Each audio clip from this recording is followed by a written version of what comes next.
The Pokemon market 2023 is recession proof. That's right, that's what we're hearing. Today, we're going to look at how it might possibly be recession proof right after this.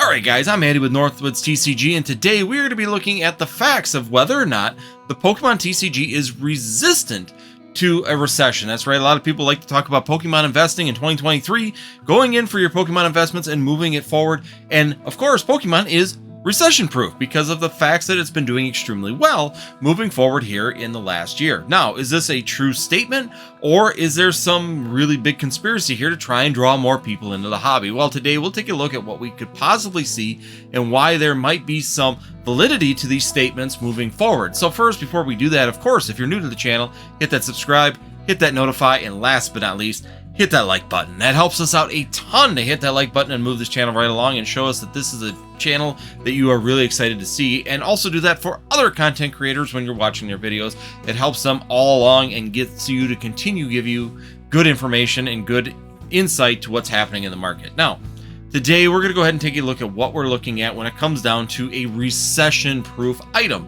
Whether that's the Pokemon market in 2023 performing as well as it has, even moving forward, comparatively to other markets out there and what's been going on, or just is it just something that's being said and it's actually just a resistance or a delay when it comes down to the overall performance. Now, to me, there are some really good factors when it comes down to talking about a recession-proof item. There aren't very many things out there that are really recession proof, and I don't think the Pokemon TCG really is one of those items either. Realistically, recession proof is extremely difficult, and it depends on how hard of a recession that we go into and how long that recession draws out. What kind of side effects we see on the overall economy, in the United States economy, along with worldwide economy, whether you're in Australia, Europe, or in Russia, inside of Japan or China.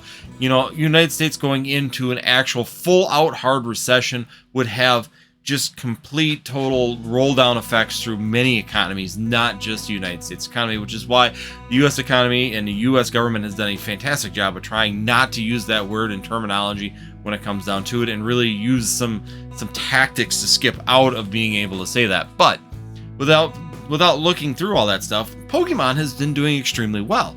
We've seen really good gains. We're seeing good stuff in Sword and Shield. We're seeing Evolving Skies continuing to skyrocket. The internal parts of all of these sets, including alternate arts for a lot of these sets, fan favorite Pokemon, these kind of things are continuing to move up, and we're seeing good value coming out of brand new sets, which is something that we haven't seen in the past, right? Seeing continuous and good value out of sets in the past was not something that was a thing. Usually your top cards were $9 to $10. Now, top cards coming out of a set will run you $2 to $3, maybe even $400 out of the gates, and then some of them will drop a little bit and then go back up. So we are seeing some really good things. Now, overall, does that mean that Pokemon is recession proof? Not at all. What we're seeing here is that we're seeing a light recession in the economy. We're seeing interest rates continuing to go up.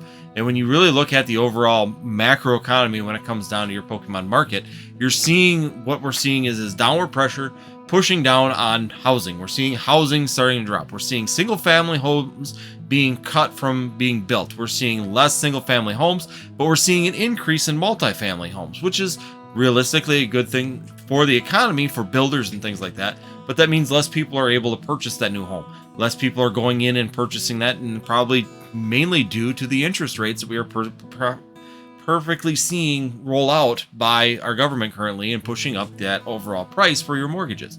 Second part of it is too, vehicle sales going down. We're seeing a large decrease in the sales of brand new vehicles, and a lot of people purchasing used vehicles or just running their older vehicles longer, trying to retain that cost where they're not spending a big chunk of interest. Once again, interest is playing a big factor overall in the current market. The other thing we're seeing in the United States, and this was just reported here in the last month, is right now we are seeing a 15-year high on credit card usage. So we're going back to early 2010 type errors where we were seeing people using their credit cards to sustain their way of living. Overall, is that a good thing for the economy? No, not at all. Having people with these debts with huge interest rates is definitely not a good thing. But what does that mean for the Pokemon market? Why is it still performing so well? Well, talking to a bunch of people and really looking at and deep diving in, if we're seeing a decrease in these kind of problems or these kind of areas, we're seeing homes, vehicles, we're seeing people spending less on home improvements and that kind of stuff, and they're really not trying to spend money where they have to pay loans out. But the thing is that you have to remember that human nature is, especially in millennials and Gen Z, is they like to spend money. I like to spend money. My brother loves to spend money.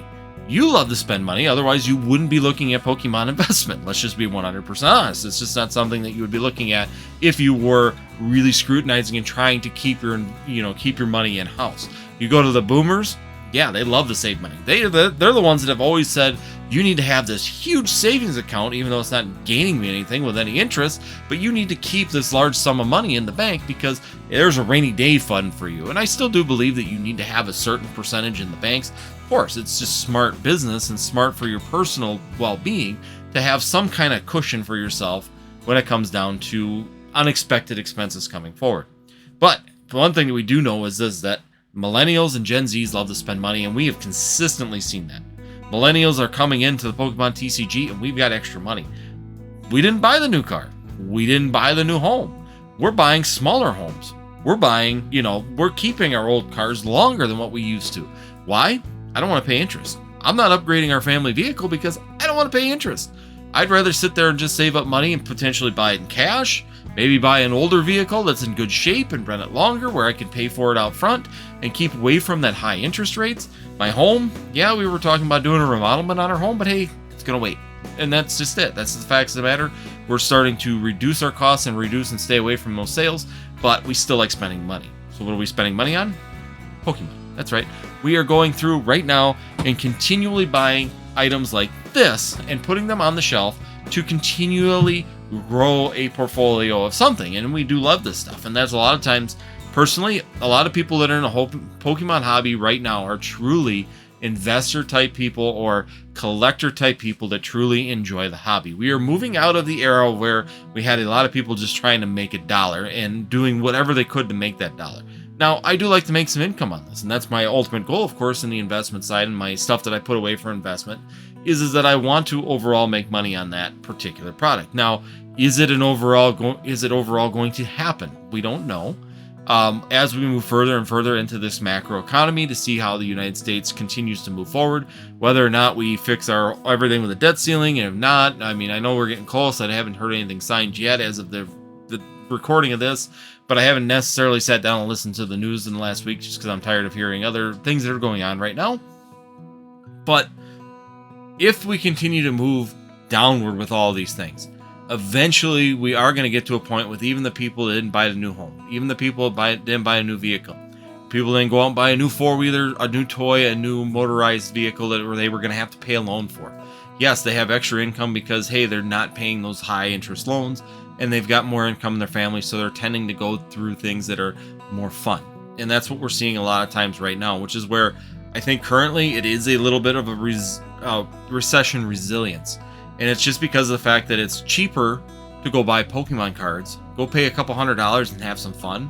Either you're A, ripping packs, B, you're going for something you like, C, you're buying collections just like I'm doing back here, and you're trying to continually grow your collection of cards that you enjoy and love, fan favorite Pokemon for yourself, that kind of stuff. And these are all things that could be influencing the overall gains in the Pokemon market. Now, the real question is that I get from a lot of people is, how long do I think that this will last? And it's really going to depend on the overall economy. If we continue to kind of stay at status quo, we don't go into a default on our financials at the government side, and we continue to just kind of linger along like we're doing right now in this medium recession, kind of slow growth, low economy, small layoffs and things like that. I think that the Pokemon could continue to do extremely well. People are going to still be getting more money right now than they are having to spend on food and their rent and that kind of stuff.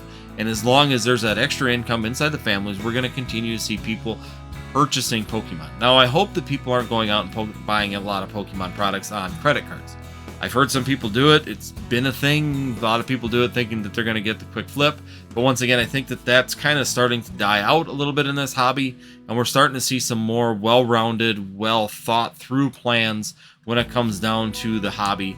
And I think that that's a good thing. We're not going to be continually competing with people just pulling everything off because, hey, look at this box, it moved up $1 yesterday, so buy it all real quick before it just goes up by $40. And I don't think we're going to continue to see that factor as much, but I definitely could see in the near future, as long as this economy outside of the Pokemon TCG and the Pokemon market continue to kind of move up in this upward direction, or just this flatline direction where we're not having this deep drop any longer, Pokemon could continue to do really well. I could see it really continuing to create new things. Pokemon right now, Scarlet and Violet's really slow. When we did expect that, a lot of people that were here before, when we turned over to Sword and Shield, expected the same thing. I mean, it's people are even here when it turned from XY to Sun and Moon. We always have that resilience with people not wanting to jump into new sets, and thus, like I said, I think that's why we're seeing a really good thing in the Pokemon market right now.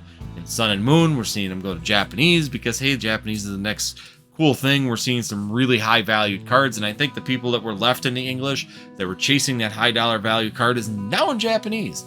And that's why if you're not in a Japanese market, such as myself, I don't do much in it at all. And by doing that, it just keeps my nose out of it, and I don't have to worry about what they're doing anymore.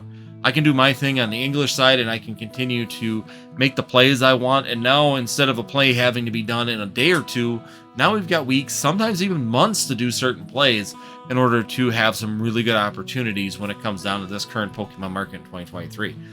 How long it will last will really depend on the macro economy. It will really depend on how much more pressure we get with increasing prices, if inflation continues to move or were to spike again and cause people to have to spend more money from pocket to purchase food, purchase travel, purchase gas, purchase all of these things. And of course, the other part that we have to look at is that if we continue with these high interest rates for multiple years, and let's say we go 2 years with really 3 years, 4 years with these higher interest rates, people are going to have to buy a new vehicle eventually. It's a matter of time. So knowing that, you do know that you might be running on a little bit of a time limit on that factor too. Because if people have to go and buy a new vehicle, they're probably going to have a lot more expense into a loan. And when that loan goes up, they're probably not going to buy as much Pokemon cards, which is going to essentially affect the overall performance of the Pokemon market moving forward through 2023 and possibly the Pokemon market in 2024. It just depends on when these things all start to kind of continue to snowball downhill. And that's going to be a big factor when you need to be looking at the overall performance in this market. Now, do I think that there's really good hope for the Pokemon investing moving forward? Yes, I still think that there's some really good opportunities. Pokemon is doing a really good job, in my opinion, of continuing to draw interest. Yes, Scarlet and Violet's a little bit slow. People will grow on it. It will grow on them. As prices continue to go up in Sword and Shield, Sun and Moon, X and Y, as those prices continue to go up, they're going to want to stop spending as much money, and then they'll start moving into Scarlet and Violet just by default because of the pricing, and they'll start digging around, they'll start looking around, and hey, they may find exactly what they're looking for finally after a few sets of these Scarlet and Violet. Once we get into Obsidian Flame, definitely some new opportunities there. It looks like there's some really nice artwork coming up here in the near future with, like I said, the starters with Squirtle, War Turtle, and Blastoise. You got all them little starter lines coming forward. And I think that there's some really good card art. If you didn't see it, it's on my Instagram right now. There are some really cool Japanese arts out there for those particular cards. Those coming into the US market might do extremely well, and definitely something that I'm looking forward to.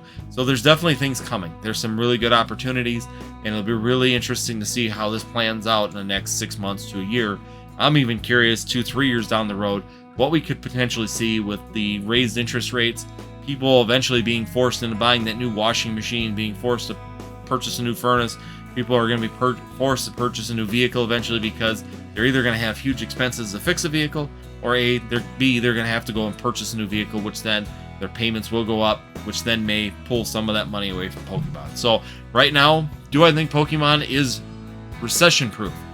I think that's bad terminology. I don't think it's recession-proof. I don't think anything is truly recession-proof. But there are certain things such as the Pokemon TCG and collectible sports cards definitely has some resiliency sometimes to the overall recession that may be happening in a macro economy. And it really depends on the length of the recession, how hard of a recession it is, and does it go into a depression. If we go into a depression, it's a whole new game. And then that's going to completely change, of course, what happens with all of the outside things in not just Pokemon, any kind of collectible, any kind of secondary things are definitely going to be affected when it comes down to it. So once again, guys, hopefully it's some good information. Gives you a little food for thought when you're actually looking at Pokemon investments and how well and why potentially this market and the Pokemon market in 2023 is still performing as well as it is, even though we're seeing declines in homes and inside of the banking systems. We're going into autos and all that other stuff. We're seeing downs. We're seeing credit cards go up. But Pokemon still is consistently moving up at a really good pace. We're seeing some really good opportunities still moving forward. There's some good plays out there on just really cheap and specific cards that you can actually really do really well with if you're good at grading, if you're good at picking these out, and definitely doing a little bit of side work on them now. It's not as easy as it used to be. A lot of the stuff is going to become more of a grind, just like it used to be prior, but it's still there. There's definitely opportunities. You just have to train yourself to be able to see them to really maximize your opportunities on those particular plays. So once again, guys, hopefully this helps you out. Hopefully this takes a little bit of worry, but definitely be really concerned when people are saying that Pokemon is recession proof. That terminology really scares me because nothing is truly recession proof. It just depends on how long the recession were to continue, how long the economy stays down, and then on top of it, if it's a long drawn out or if we go into depression, it's definitely going to change everything in general. So once again, guys, hopefully some good information. Hopefully this helps you think about things, and when you're trying to make decisions, hopefully it helps you on that path when you're moving forward with your Pokemon investing. Otherwise than that, guys, if you do like this kind of content, and you did make it this far into the video, make sure that you hit that subscribe, hit that notify, and last but not least, hit that like button. Helps us out a ton, as always. And definitely check out the 2 videos at the end of here for more information on the Pokemon TCG. Otherwise, we'll see you next time here on Northwoods TCG.